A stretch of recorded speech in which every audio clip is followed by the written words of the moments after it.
जब तक कांग्रेस पार्टी का वजूद है तब तक 370 भारतीय जनता पार्टी 200 साल हुकूमत करेगी तो भी वो हटा नहीं सकती।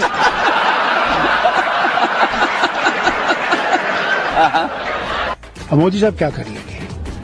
370 की बात करते हैं। वो कभी भी अगर वो 10 दफा भी हिंदुस्तान के प्राइम मिनिस्टर बनेंगे वो 370 को नहीं छोड़ सकते।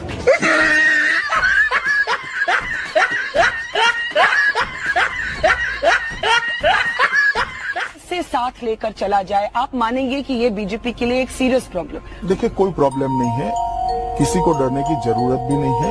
एक मीडिया के कुछ सेक्शन में जिसमें आपका भी चैनल आता है उसने प्रचारित की हुई बात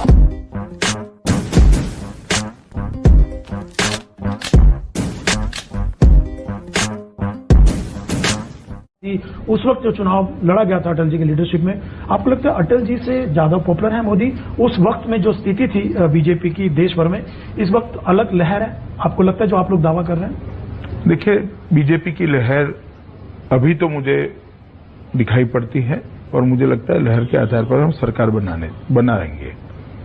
अटल जी से तुलना करें, अटल जी से ज्यादा पॉपुलर है? वो तुलना करने का काम आपका है। पॉपुलर है अटल जी से मोदी ज्यादा? भैया, आप कितना भी ट्राई कर लो, कुछ नहीं निकाल पाओगे। क्यों समय बर्बाद कर रहे हो?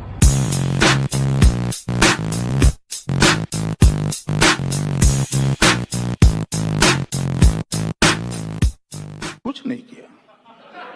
हमारी सरकार के खिलाफ बहुत सारे लोग बोलते हैं, हम कुछ नहीं करते। व्यक्ति और सरकार के खिलाफ बोलने की सहनशीलता, सुनने की सहनशीलता हम में है, कोई बोलता है तो, मगर देश के खिलाफ अगर कोई बोलता है तो इसको ना सहन करना चाहिए, ना हम सहन करेंगे।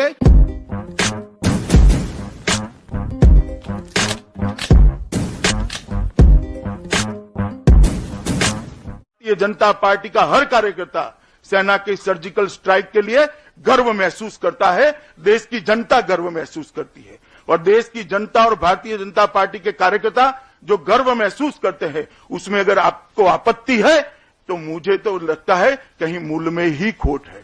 राहुल जी ने इतने बड़े बड़े मसलों पर बयान देने की जगह आलू की फैक्ट्री पर कंसंट्रेशन करना चाहिए।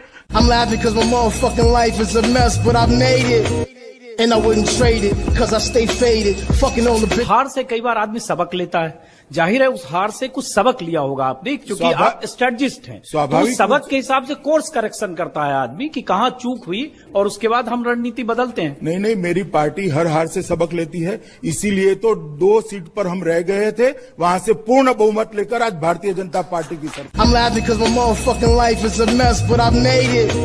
And I wouldn't trade it, cause I stay faded. Fucking all the bitches till it look like we related. अध्यक्ष जी, सुनिए, मौका दीजिए, बोलने की क्षमता रखिए। मैं आपकी तरह किताबें पढ़ के नहीं आता हूं, लेकिन ग्राउंड की रियलिटी महसूस करके।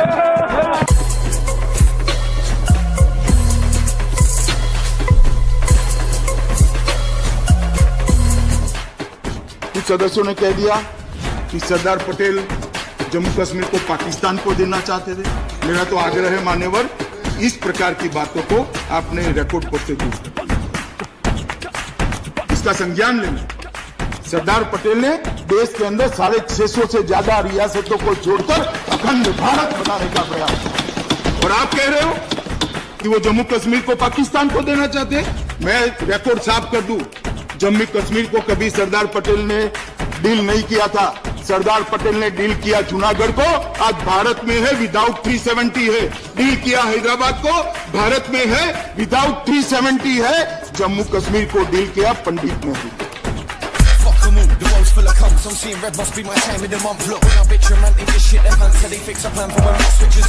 और पाक ऑक्युपाइड कश्मीर, मेरा सवाल स्पीकर महोदय सरकार से कि क्या पाक ऑक्युपाइड कश्मीर किसका हिस्सा है, ये सरकार बताए, ये सरकार बताए।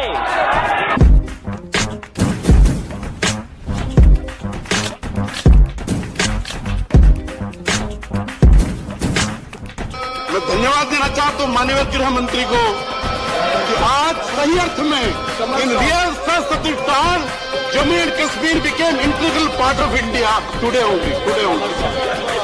सर, मुझे मुझे तो खुशी होगा उस दिन, और पूरा हिंदुस्तान बधाई देगा इस सरकार को जिस दिन पाकिस्तान ऑक्युपाइड कश्मीर का हिस्सा बन जाएगा। I'm laughing because my motherfucking life is a mess, but I've made it.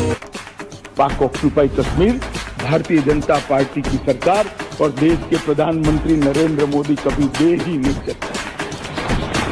आज भी पाक ऑक्युपाई कश्मीर की 24 सीटें हमारा हिस्सा रहने वाली है और पाक ऑक्युपाई कश्मीर पर हमारा दावा इतना ही मजबूत है जितना पहले।